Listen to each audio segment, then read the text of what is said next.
Antes de comenzar no olvides suscribirte, darle like y comentar. Puedes seguirme en mis redes sociales para proponerme nuevas historias y apoyarme, enlaces en la descripción. Cazadores de sombras. Las últimas horas. La cadena de hierro.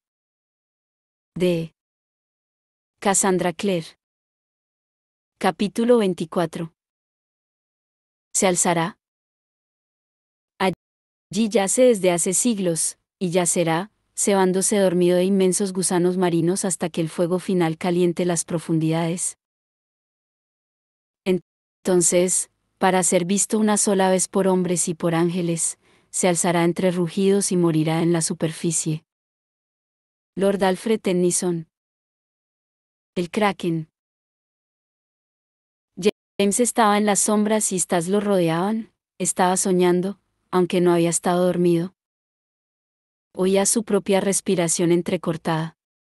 Estaba atrapado en las sombras, incapaz de moverse, incapaz de ver, excepto a través de dos agujeros rasgados en la oscuridad, como los ojos de una máscara.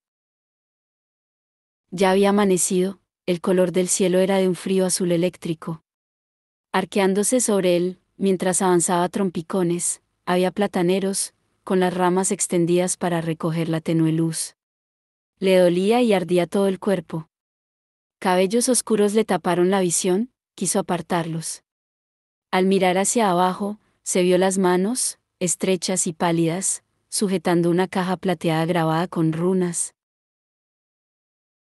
Su mano, que no era su mano, se cerró sobre la caja. Se hallaba en un lugar conocido, algún tipo de jardín. Había setos y senderos que serpenteaban entre árboles hibernando.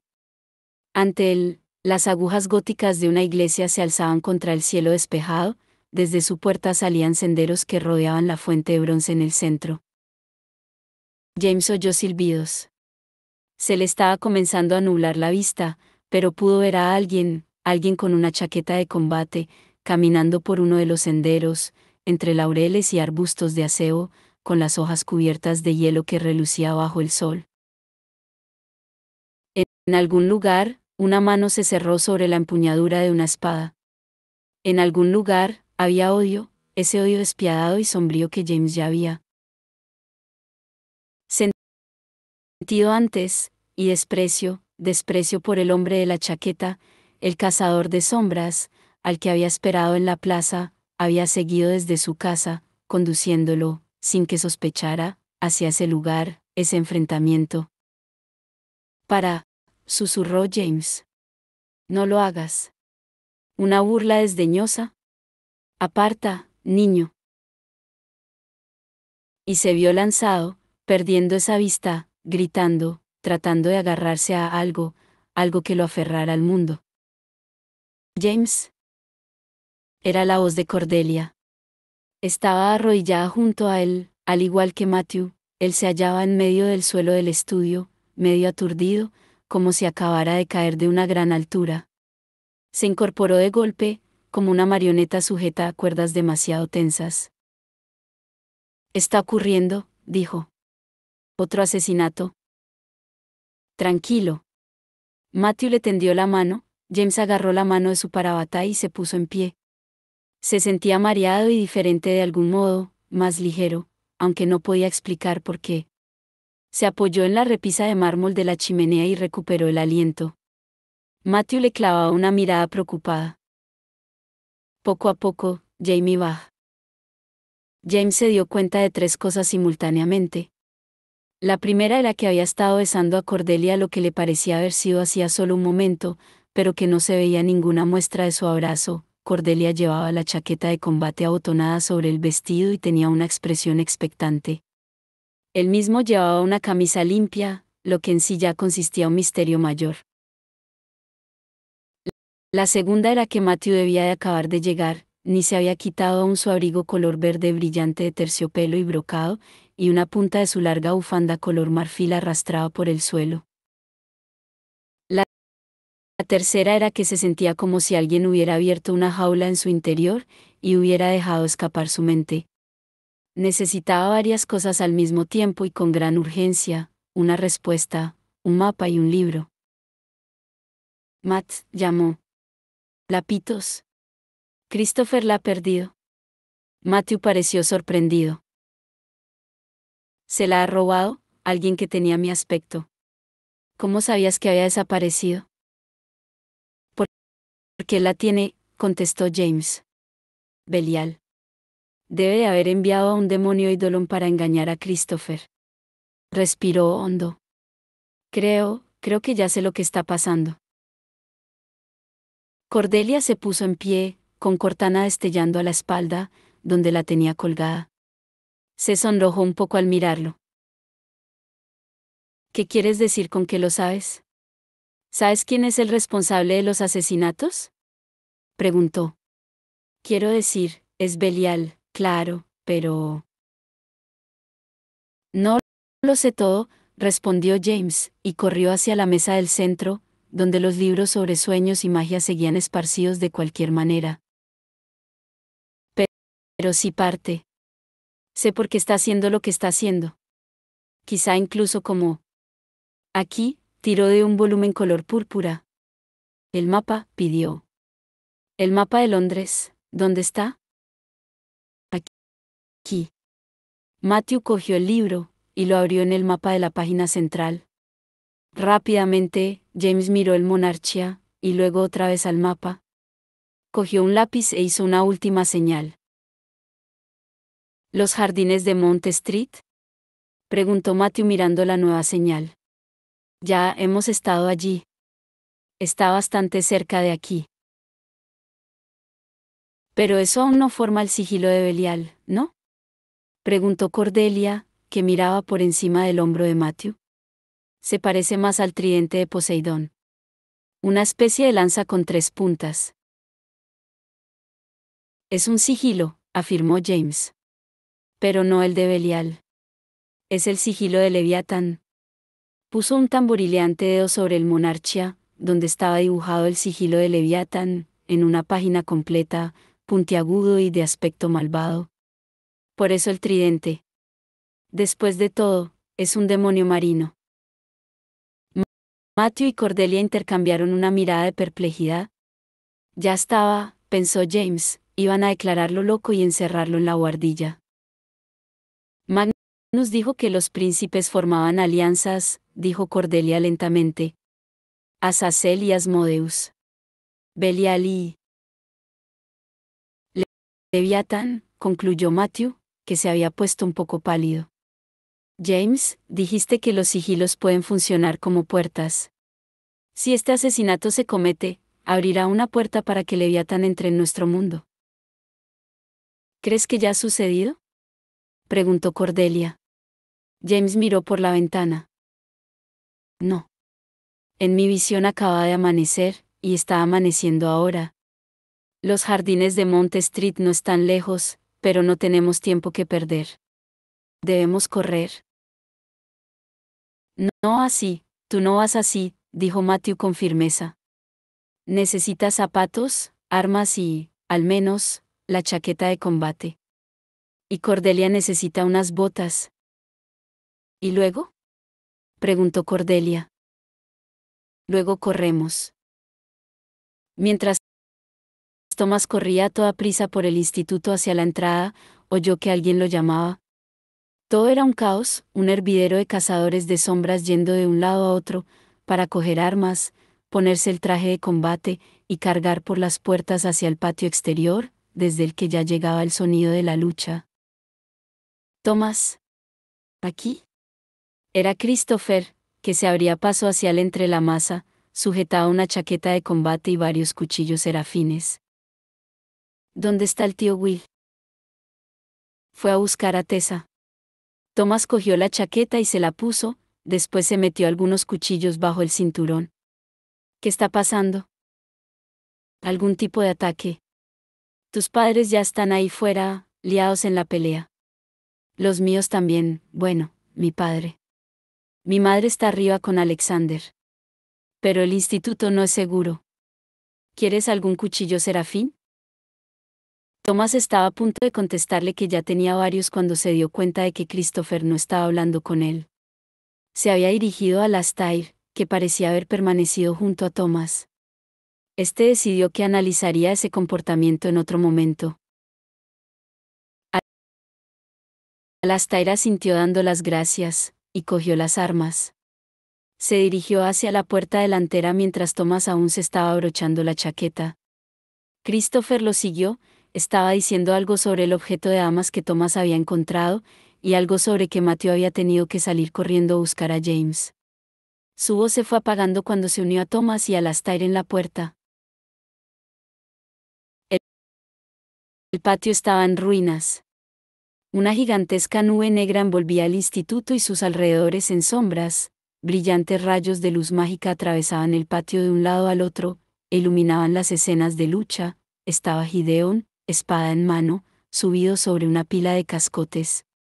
Anna, en traje de combate, espalda contra espalda con Ariadne, mientras su látigo trazaba una fina línea dorada en el aire. ¿Pero, contra qué estamos luchando?, preguntó Alastair, que puso voz a lo que todos estaban pensando. Está demasiado oscuro para ver nada, y... arrugó la nariz. Huele a pescado. Necesitamos luz. Era Will, que había regresado a la entrada. Tessa estaba con él, y ambos vestían el traje de combate. Estaba lanzando órdenes. Todos los que no pudieran unirse a la lucha, debían coger una piedra runa de luz mágica y ponerse en una ventana abierta para dirigir la luz hacia los que estaban luchando fuera. Thomas intercambió una rápida mirada con los otros. No tenía intención de quedarse atrás para ponerse en la ventana con una luz mágica. Si el instituto estaba sufriendo un ataque, quería salir afuera y defenderlo. Alastair fue el primero en moverse. Comenzó a bajar los escalones, seguido de Christopher y Thomas. Este comenzó a toser cuando el aire se espesó alrededor, cargado con el hedor húmedo a sal, peces y algas en descomposición. Cuando llegaron al final de la escalera, las botas de Thomas se hundieron en agua helada. Oyó a Christopher exclamar algo sobre imposibilidades científicas. Bueno, quizás sea imposible, repuso Alastair de un modo bastante razonable, pero está sucediendo. Sea lo que sea, dijo Thomas. El patio comenzó a iluminarse, docenas de ventanas por todo el instituto se estaban abriendo. Thomas reconoció algunos de los rostros que asomaban por ellas, y las manos que sujetaban piedras runas en el exterior. Estaba la tía Cecily, y la señora Bristock, Pierce Wentworth y varios de los Ponsonby. En la creciente luz, Thomas pudo ver que todo el patio estaba inundado de espuma marina, de un gris metálico, que se agitaba caóticamente de un lado al otro como atrapada en un remolino. Los cazadores de sombras se habían subido sobre los montones de losas del patio y otros cascotes, y lanzaban tajos y golpes a las cosas que emergían del agua. Unas especies de largas serpientes marinas, de un color lodoso entre el marrón, el gris y el verde, pero con un pringoso brillo metálico. Una cortó el aire hacia Anna, esta restalló el látigo y la cortó en dos. El muñón se sacudió, y despidió como a presión un icor acuoso de color gris verdoso. Thomas oyó gritar a Eugenia, a la que no había visto antes en el patio, y, al volverse, llegó a ver los restos del tentáculo que se le había enrollado en la cintura de Gastes Ponsonby. Gastes chilló, dejó caer su cuchillo serafín y agarró desesperadamente el apéndice verde que le apretaba el cuerpo. Era evidente que lo estaba ahogando, se le había puesto la cara roja y estaba tratando de tragar aire. Thomas comenzó a ir hacia él, pero Eugenia ya estaba allí, con su espada larga destellando. La bajó en ángulo, y cortó la chaqueta de Gastes y luego el propio tentáculo. Este cayó al suelo en dos trozos espasmódicos mientras Gastes se dejaba caer de rodillas, apretándose el abdomen. Eugenia, jadeó. Por favor, no merezco. Eugenia le lanzó una mirada enfadada. No, no lo mereces, replicó. Y ahora coge tu arma y haz algo útil, por una vez. Se alejó y volvió al centro de la pelea, solo se detuvo para guiñarle el ojo a Thomas al pasar. Eso ha sido inesperadamente satisfactorio, comentó Christopher. Thomas estuvo de acuerdo, pero no había tiempo para disfrutar del momento. Mira él, entonó, y su cuchillo serafín se le encendió en la mano. Chapoteó adentrándose en el patio, por el agua que le llegaba hasta los tobillos, con Christopher y Alastair cerca. Algo surgió de la espuma de mar, otro tentáculo, que se agitaba con fuerza y vida. Era tan grueso como un humano adulto, increíblemente largo y, mientras se alzaba de entre las olas, Thomas pudo ver que su parte inferior estaba cubierta con cientos de pinchos negros, duros y afilados. La cosa se dejó caer con fuerza. Algo cogió a Thomas y lo apartó salvajemente. Alastair. Casi cayeron el uno sobre el otro mientras la punta del tentáculo se estrellaba contra la fachada del instituto. Cuando se hundió de nuevo en el agua, un trozo de la pared se fue con él. El polvo de ladrillo se extendió por el aire mientras Gabriel Lightwood saltaba desde una alta pila de losas, con la espada en alto. El tentáculo se sacudió de nuevo y se enrolló alrededor de Gabriel, cubriéndole el torso e impidiéndole usar los brazos. La espada cayó de la mano de Gabriel, con la hoja manchada de icor y la guarda, de sangre. Gabriel se debatía, pero la cosa lo sujetaba con fuerza. Christopher lanzó un grito gutural y corrió hacia su padre mientras las gotas de sangre del tamaño de un chelín salpicaban alrededor. Thomas se puso en pie, corrió tras Christopher y se lanzó sobre el enorme tentáculo. Hundió su hoja serafín en la carne correosa de color verdinegro, una y otra vez, vagamente consciente de que, a su lado, Alastair estaba haciendo lo mismo. Cordelia, Matthew y James llegaron a los jardines de Mount Street a la carrera. La verja estaba abierta, y el jardín parecía desierto. Cordelia redujo su carrera al paso cuando entraron en uno de los senderos que circulaba bajo los plataneros. Se dijo que el silencio era debido a la temprana hora, a pesar de la escuela primaria situada en el rojo edificio jacobeo que se alzaba a la derecha. Los niños aún no habrían llegado, y hacía demasiado fresco para salir de paseo. Sin embargo, no podía sacarse el cosquilleo de intranquilidad, la sensación de que alguien los estaba observando. Pero los senderos de tierra estaban vacíos. James recorría el parque inquieto, sin sombrero, con el pelo alborotado por el viento, mientras buscaba sin descanso. Todos estaban cubiertos por un glamour, de otro modo, sin duda hubieran alarmado a los peatones de South Audley Street, pero parecía no que había nadie allí que pudiera haberlos visto. Cordelia se estaba preguntando si habrían llegado demasiado tarde, o demasiado pronto, cuando James lanzó un áspero grito de alarma. «Matthew. Ven corriendo». Matthew y Cordelia intercambiaron una rápida mirada de perplejidad. James se hallaba junto a una estatua de bronce en medio del jardín, llamándolos con la mano furiosamente. Matthew corrió hacia él, Cordelia lo siguió. Inmediatamente vio por qué James había llamado primero a Matthew. La estatua estaba sobre una fuente de bronce, seca en ese momento. Caído detrás de la fuente estaba el cuerpo de un cazador de sombras, un hombre en traje de combate con el cabello pelirrojo oscuro. No lejos de allí, un objeto brillaba sobre el camino, como si se hubiera caído o lo hubieran tirado. Lapitos. Al acercarse a la fuente, Matthew se quedó helado. Se había puesto de un triste color, como de tiza.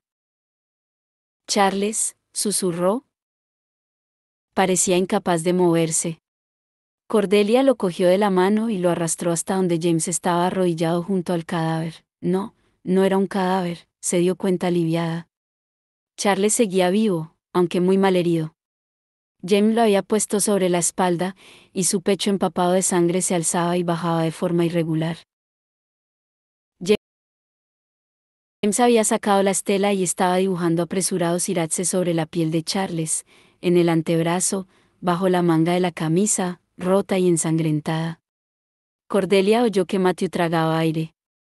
Miraba fijamente las runas, y Cordelia sabía por qué, cuando una herida era fatal, los iraches no permanecían en la piel. Desaparecían, superados por el nivel del daño que no podían sanar. «Se mantienen», susurró, aunque sabía que eso no era una garantía. Le apretó con fuerza la mano a Matthew. ¿Ves, Matthew? Te lo reprocharás siempre si no lo haces. Matthew asintió tensamente con la cabeza, se acercó y se arrodilló junto a James. Puso la mano, larga y fina, donde destellaba el anillo familiar, sobre el pecho de su hermano. Charles, dijo sin aliento. Aguanta, Charlie.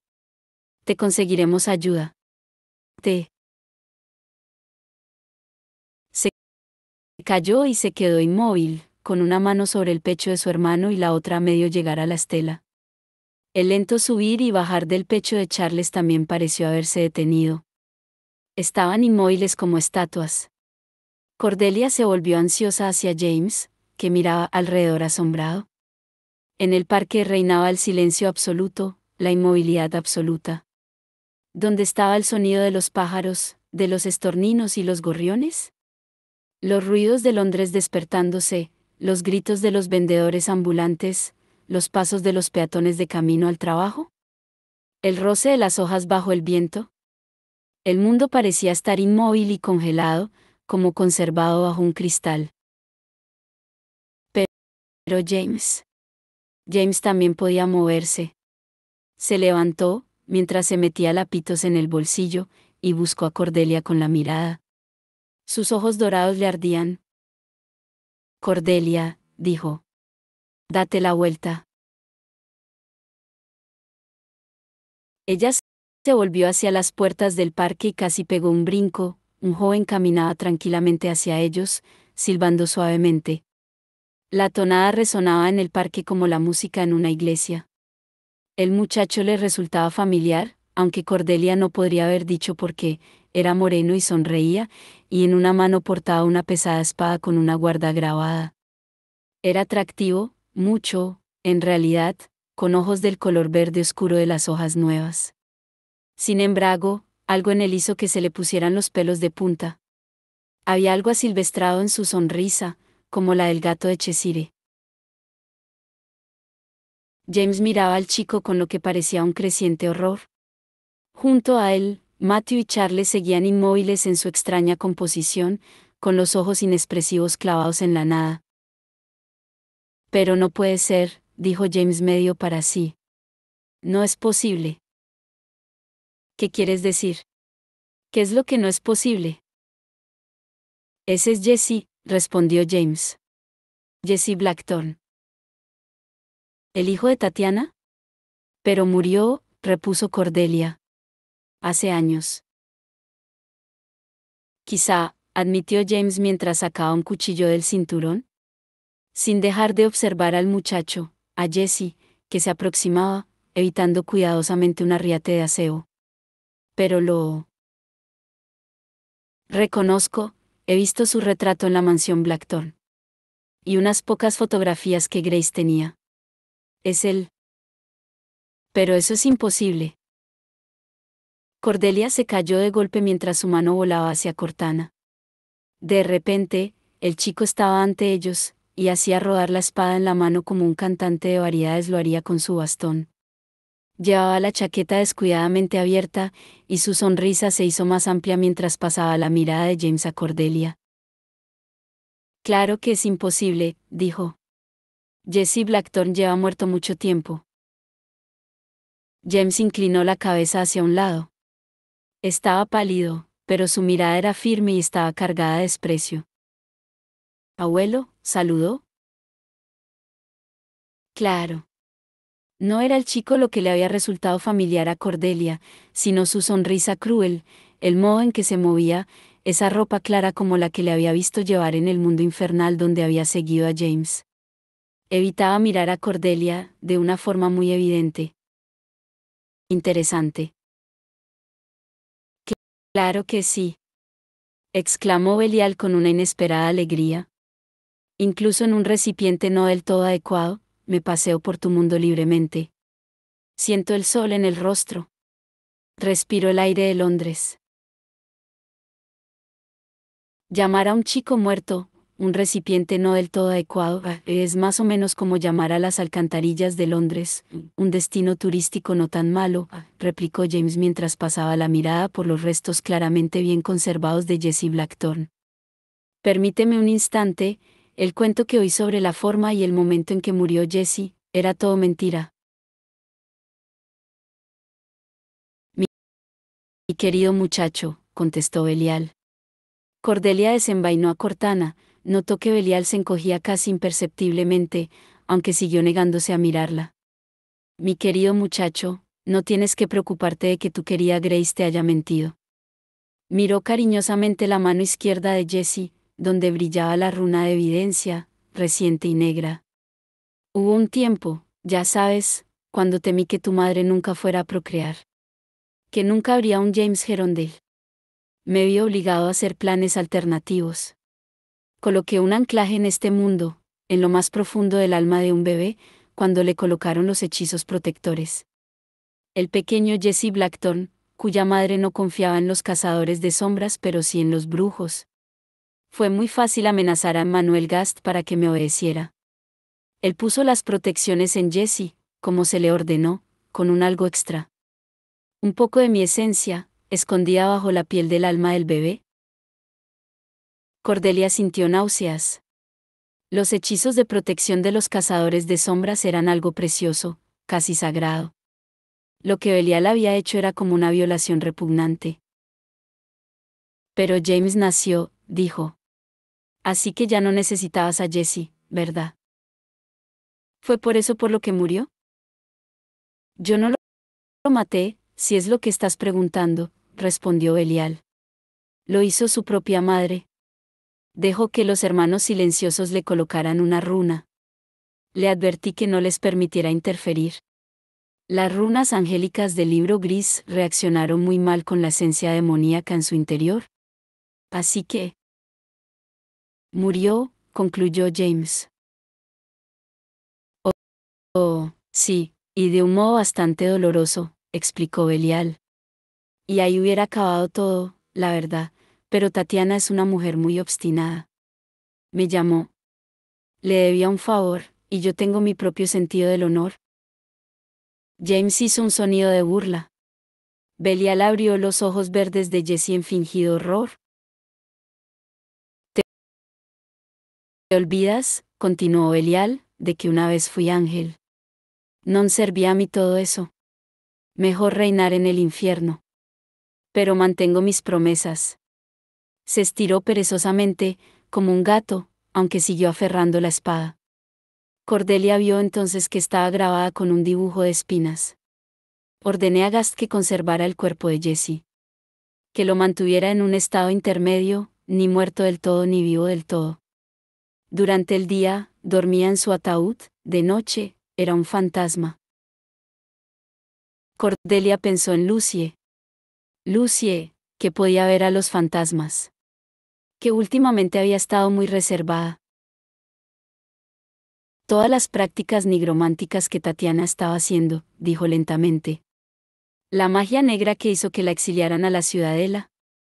No era para resucitar a Jessie, era para conservarlo en ese estado. Oh, ella siempre ha querido también resucitarlo, respondió Belial. Pero eso no me convenía. Durante años he tenido que ir dándole largas. No fue hasta que la enviaron a que la vigilaran las hermanas de hierro que tuve acceso a su precioso bebé para que él pudiera hacer lo que yo necesitaba que hiciera. Así que lo convertiste en un asesino, concluyó James secamente. Pero, ¿por qué? Cordelia amaba esa expresión en el rostro de James, aguda, precisa, resolutiva, de algún modo, era lo opuesto a la máscara. James estaba viendo una estructura, algo que ella todavía no veía, del mismo modo que los que poseían la visión veían a través de glamours impenetrables para los humanos. Despertabas su cuerpo al amanecer, lo poseías, le hacías andar por Londres como una marioneta. Hiciste que empleara lapitos para quitarles las runas a los nefilim muertos. Le hiciste que matara. La repentina comprensión le brilló en los ojos. No solo para recoger la energía de la muerte, o para formar el sigilo de Leviatán. Estabas fortaleciendo a Jesse para que fuera lo suficientemente fuerte para portar las runas robadas. Belial sonrió de medio lado. Ah, sí, y tú lo viste todo. Espiar resulta muy grosero, ya sabes, incluso en sueños. ¿Sigues negando que tuvieras algo que ver con esos sueños?, preguntó James. Por supuesto. No fui yo quien te mostró esas muertes. Quizá alguien más deseaba que las vieras. Se encogió de hombros. ¿Puedes creerme o no? No tengo ningún motivo para mentir, y menos aún para preocuparme por lo que creas. Cordelia intercambió una mirada con James. Notaba que ambos dudaban de poder obtener una respuesta mejor de Belial.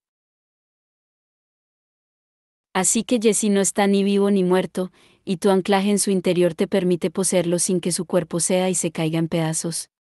Incluso llevas la espada Blackthorn. Parecía enfadado. Entonces, ¿por qué volviste a preguntarme, fuera de Dom, si te dejaría poseerme? ¿Por qué no darme por perdido? Belial solo esbozó su gélida sonrisa. Quizá no te necesite. Quizá solo quiera matarte. Tu reticencia, tu negativa a cooperar conmigo, me han irritado en gran manera. Y no se irrita a un príncipe del infierno sin sufrir las consecuencias. No, replicó James. No es eso. Jesse no es tu objetivo final. Su cuerpo solo se puede usar mediodía, intervino Cordelia. ¿Me equivoco? Por la noche, se convierte en un fantasma y no se puede usar su cuerpo, ¿verdad? Está vivo solo mediodía, y ni siquiera la mitad divertida, admitió Belial. No, nunca he pensado en su cuerpo como el destino final de mi alma. Más bien como un medio de llegar a ese destino. Que sigue siendo James, concluyó Cordelia. Pero no lo tocarás. Alzó la espada. Esta vez, Belial no se inmutó. Comenzó a sonreír, una sonrisa de mantícora, como si no tuviera la mandíbula bien encajada, y la sonrisa pudiera ocuparle toda la cara, convirtiéndola en una máscara de dientes. Cordelia, no. James extendió el brazo delante de Cordelia. De repente se había puesto muy pálido. Las runas, explicó mirando a Belial. Cuando Jesse perdió la Pitos, tuviste que enviar a un demonio eidolon para recuperarla, consiguiendo que Christopher te la diera, aunque con eso te arriesgabas a que se descubriera tu plan. La necesitabas desesperadamente. Has estado convirtiendo a Jesse en un guerrero. Demonio y ángel, muerto y vivo. ¿Crees que él puede vencer a Cortana? Esa es la razón de que lo convirtieras. Para sacar a Cordelia de en medio, para llegar hasta mí. Volvió el rostro hacia Cordelia. Daisy, corre. Y dejarte sin protección. Cordelia lanzó a James una única mirada, incrédula, antes de alzar a Cortana por encima de la cabeza. Como he dicho, repitió, no vas a tocarlo. Belial cargó contra ella. En un instante pasó de estar tranquilamente con la espada Blackthorn colgando de la mano, a ser una raya de fuego, una llama con punta de plata. James se lanzó sobre Cordelia, y la apartó. Ambos rodaron sobre la tierra prensada del sendero. Cordelia hizo una voltereta y cayó en posición de ataque, lanzando un tajo con Cortana. Su espada chocó contra la de Jesse. Belial se fijó en el dibujo de espinas que rodeaba la guarda de la espada Blackthorn mientras Belial giraba y le lanzaba una nueva estocada. La punta de la hoja le cortó el cuello de la chaqueta con un susurro. Ella notó una ardiente punzada, una gota de sangre caliente. Oyó que James gritaba su nombre. Pero parecía distante, los jardines y todo lo que había en ellos estaban lejos. Se enfrentaba a Belial como si se hallara en el gran damero que James le había descrito. No había nada más allí que ellos dos, y los movimientos siguientes que realizaran. Atacó a Belial, saltó a un banco cercano y se impulsó desde él para girar como una peonza en el aire y dar un tajo hacia abajo con la espada. Él saltó apartándose, pero no lo suficientemente rápido para evitar que la espada le hiciera un corte en la camisa. Belial mostró los dientes. Hiérelo, pensó Cordelia. 3 heridas mortales de Cortana. Belial siseó y saltó hacia ella, con la espada Blackthorn bailándole en la mano. De un modo distante, Cordelia fue consciente de que nunca había visto antes un manejo de espada como ese. Debería estar haciéndola pedazos. Y una semana atrás lo hubiera hecho, a pesar de toda una vida de entrenamiento. Pero ahora era una paladina. Dejó que el poder la inundara, le encendiera la médula de los huesos. Cortana era como un relámpago en su mano, la hoja chocaba contra la de Belial una y otra vez, hasta llenar los jardines del resonar del metal. Sin duda, una de las hojas se partiría en 2, pensó. Sin duda, el mundo se partiría en 2, y ella giraría por el abismo, llevada por el tornado de la hoja de Cortana. La espada Blackthorn bailaba, barriendo y cortando, pero, con cada movimiento, Cordelia era capaz de esquivarla. Y ella regresaba una y otra vez, con Cortana refulgiendo en la mano, y obligando a Belial a retroceder sobre el sendero, con cara de incredulidad. Es imposible. Siseó Belial, y la espada Blackthorn cortaba el aire allí donde Cordelia estaba unas décimas de segundo antes.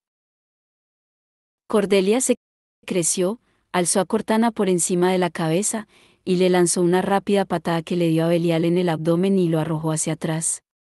La chaqueta sin abotonar se le abrió, y Cordelia vio la pistola de James metida bajo el cinturón. Belial se agachó y lanzó un tajo con la espada Blackthorn.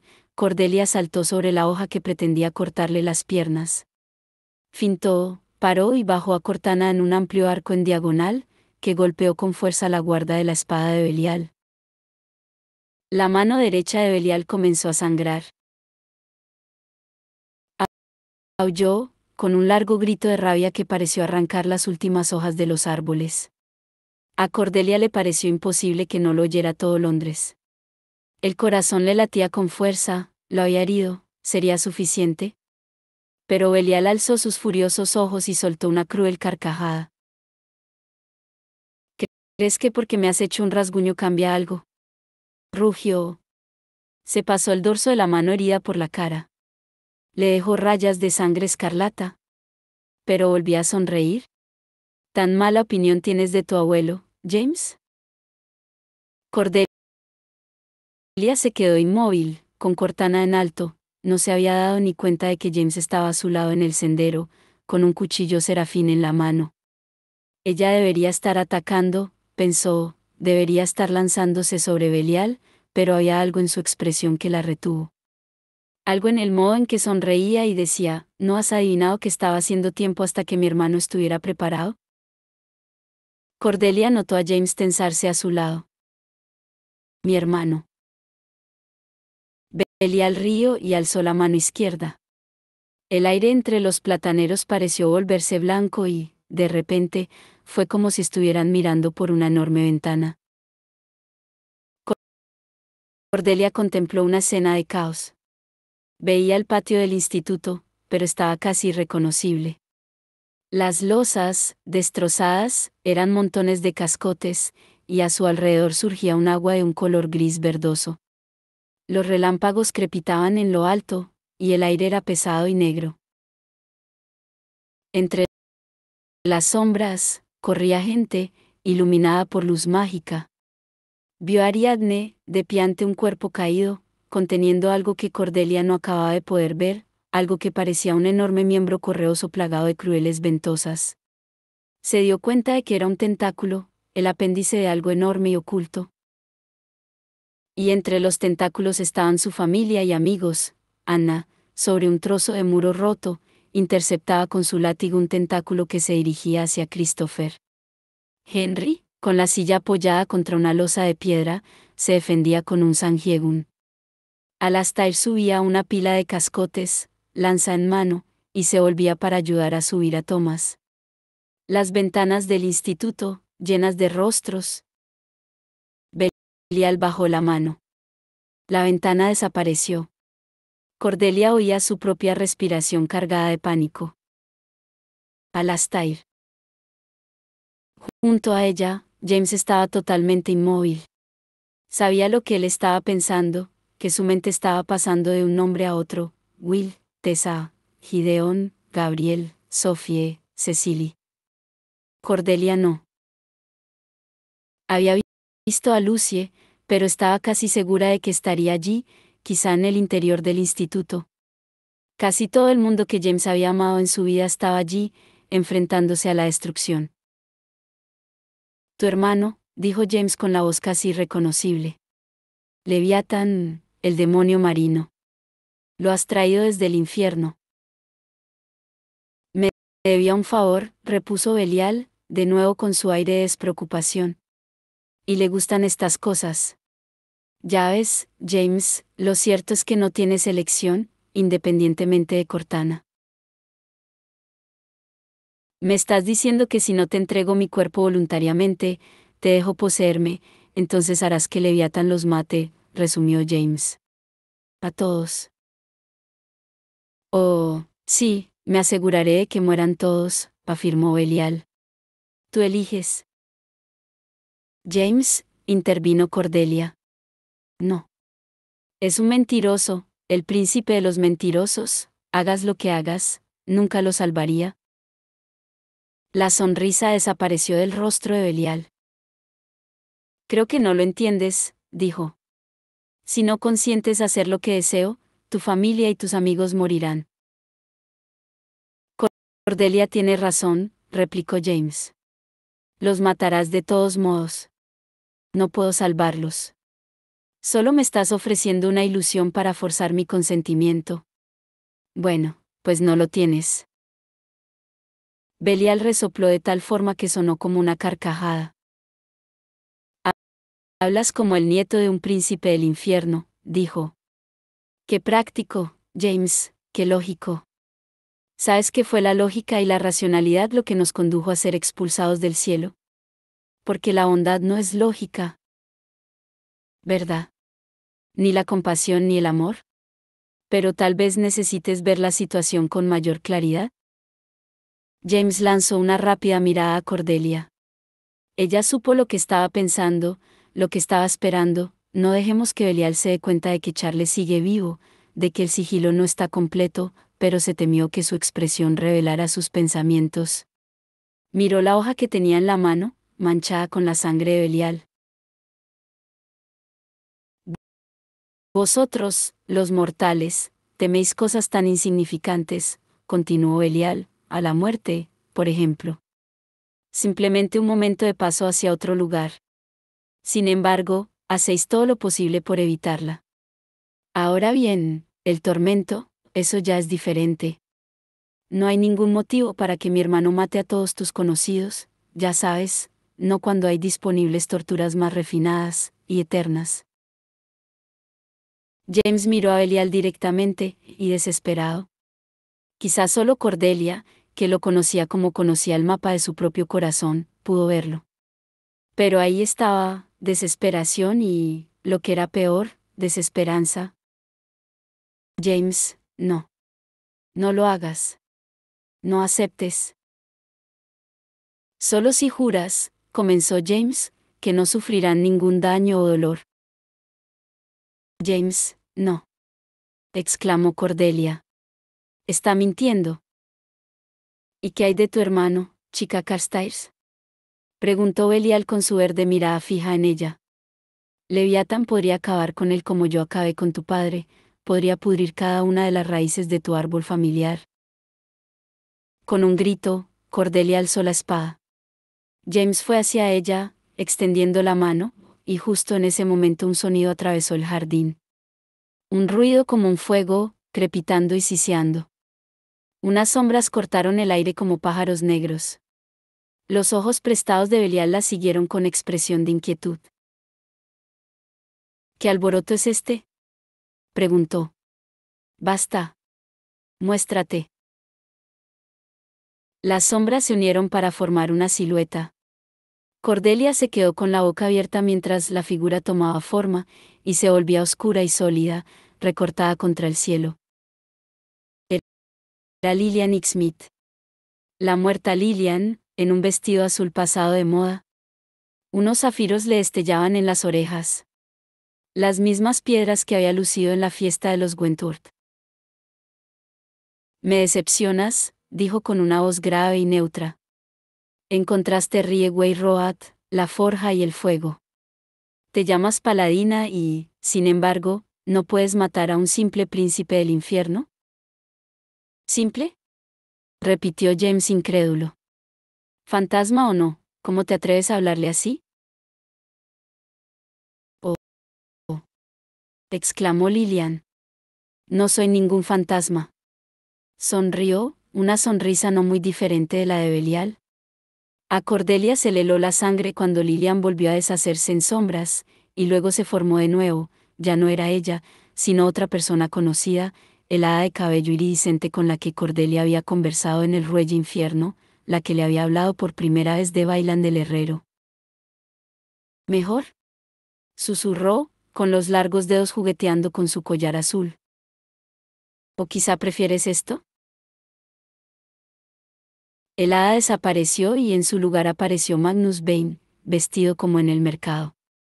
Unos brillantes pantalones de color azul pavo real y un chaleco bordado a juego, con un reloj colgado de una brillante cadena metido en uno de los bolsillos.